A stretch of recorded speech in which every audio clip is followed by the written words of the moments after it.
While editing my last video and researching about it, I became aware of Yendo. I already previously knew about Yendo, but I thought we had solved him, or it was just a complete, unsolved mystery. So, with this video, I thought I would give myself the challenge of trying to solve it, and I think I have. Stay tuned to the end to figure it out. So let's start from the beginning. Yendo first appears in Five Nights at Freddy's 5 in an Easter egg where you're in the office of where you meet Ennard, and he kind of appears for a few seconds. Nothing he also happens, appears he's just in there. Funtime Foxy's auditorium, where you would flash the light and he would appear there. Now he also appears in the Five Nights at Freddy's VR game, where you're also in the auditorium, Funtime Foxy's auditorium, and he appears there. He doesn't do anything. Pay attention to his design. There. He looks basically like Funtime Freddy, but with no shell. And that's basically what he is. He's Funtime Freddy with no shell. But Funtime Freddy, during this, he is either scrapped or in his own auditorium.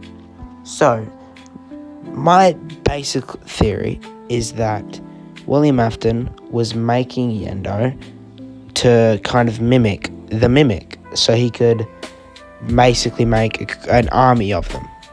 Or at least that's what I think. It's quite a far stretch, but I still do think that the Yendo was made to kind of mimic the Mimic. This would make kind of sense because with the new game, we discovered that William Afton and Henry basically stole the Freddy Fazbear's franchise from some other dude. So it would make sense that once he stole the Mimic, he would try and make new copies to kind of expand the franchise. And we do have proof of, him trying to make more copies in the books. The Fourth Closet, we see him melting together these animatronics to try and make more obedient ones. And the Mimic is the perfect thing for obedience. You show it something and it stays onto that until it learns something new. Before I continue, I just want to shout out my other channel, The Nerd Take. This is basically a channel for all Marvel, DC, Star Wars things, including the comics, movies, shows, basically anything. Sometimes I make podcast videos and put it on there with my best buddy. And sometimes I just post rants about stuff. So you should definitely check it out. It's going to be in the description and it's actually on the screen now. So leave it a like, subscribe to it. We can obviously see William Afton didn't get farmed the prototypes. We can only see he made a bold skeleton of Funtime Freddy and then just kind of stopped, which I assume he stopped after one of either Elizabeth's death or Cece's death. I think the way it went in the timeline is he made the sister location to work on the Mimic, but then he made prototypes of Funtime Foxy, Ballora, Funtime Freddy, and then whoever else. And then instead of making the Mimic, he scrapped it and then just moved on to the souls and actually having Remnant and stuff like that. It is quite a far stretch and there's not much proof, but there is some proof and I'm about to show it to you right now.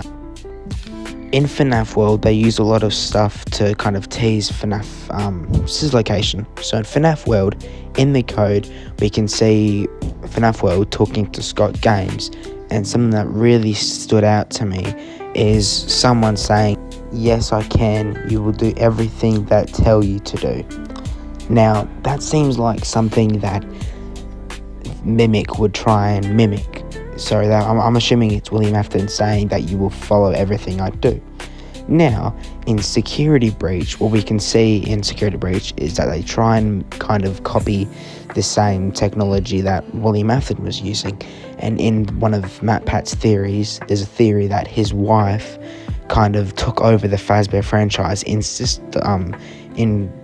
Security Breach. So it makes a lot of sense that she would kind of use the technology that he had.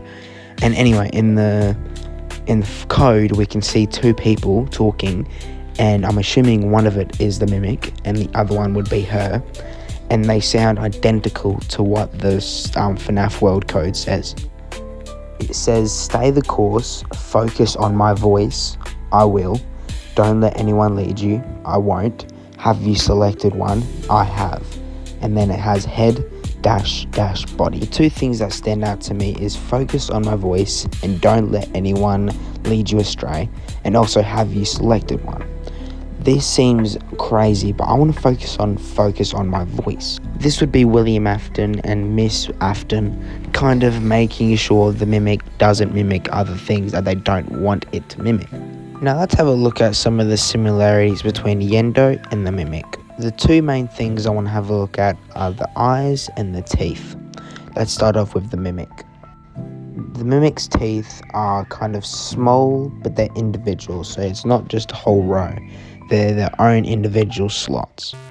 If we have a look at the Yendo's teeth, they look identical to the mimic's. Moving on to the eyeballs. Now the eyeballs do not look the exact same, but if we put it into retrospect, the mimic has lights coming out of it while the mimic doesn't. I mean, the Yendo doesn't, while the mimic does. So it does make a big difference, but if we were to put light under it, I think they would look pretty much similar.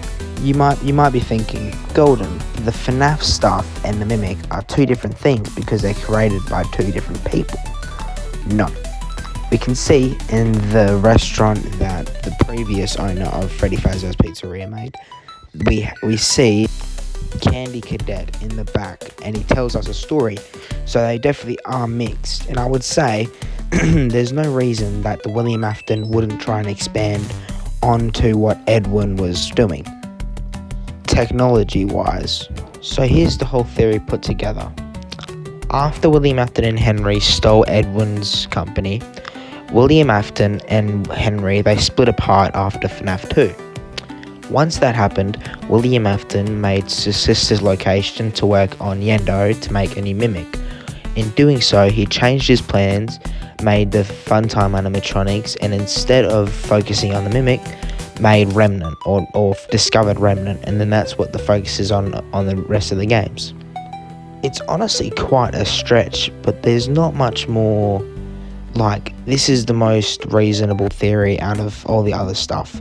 So yeah, I mean, I really hope that still goes with this theory and adds stuff that'll kind of like add more proof to it, which I think will be pretty cool to see.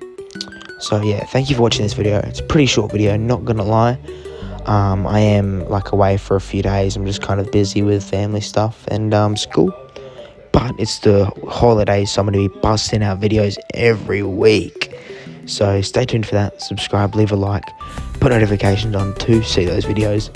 And make sure to subscribe to my other channel. I also will be posting some stuff there, which will be pretty cool to see. So yeah, have a good day. God bless. See y'all later.